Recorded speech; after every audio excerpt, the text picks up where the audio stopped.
Syria में फटने लगा बगावत बम। जुलानी के लड़ाकों के उड़े चीथड़े। एर्दोआन के कमांडर ने मांगा एटम बम। सीरिया में तुर्की की तबाही का युद्ध शुरू। बम धमाके, नॉन स्टॉप गोलीबारी, रॉकेट धमाके, आगजनी, जलते शहर। सीरिया जल रहा है। पहले से कहीं ज्यादा भीषण युद्ध शुरू हो चुका है। इस बार जवाबी हमला सत्ता से बेदखल हुए बशर अल असद समर्थक फाइटर्स ने किया है। सीरिया में जहां जहां हयात अल तहरीर लड़ाके मौजूद हैं, वहां ताबड़तोड़ अटैक हो रहे हैं। सबसे खूनी लड़ाई लताकिया और टार्टस में चल रही है। सड़कों पर दौड़ती गाड़ियों से हथियार बंद लड़ाके बारूद बरसा रहे हैं। मकानों से मानो ज्वालामुखी विस्फोट जैसा लावा निकल रहा है। ये युद्ध बशर अल असद और कमांडर जुलानी, जो कि अब अल शरा के नाम से जाने जाते हैं, इनके फाइटर्स के बीच शुरू हुई है। बशर समर्थक अलावी फाइटर्स फिलहाल युद्ध में हावी पड़ रहे हैं, जिससे कमांडर जुलानी के तख्ता पलट के आसार बनने लगे हैं।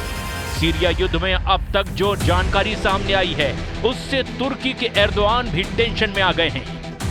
लताकिया प्रांत के जबले शहर और आसपास के इलाकों में बशर अल असद के समर्थकों ने अल जुलानी के HTS को निशाना बनाकर के भीषण हमला कर दिया है, जिसमें कम से कम 70 लोगों की मौत हो गई है।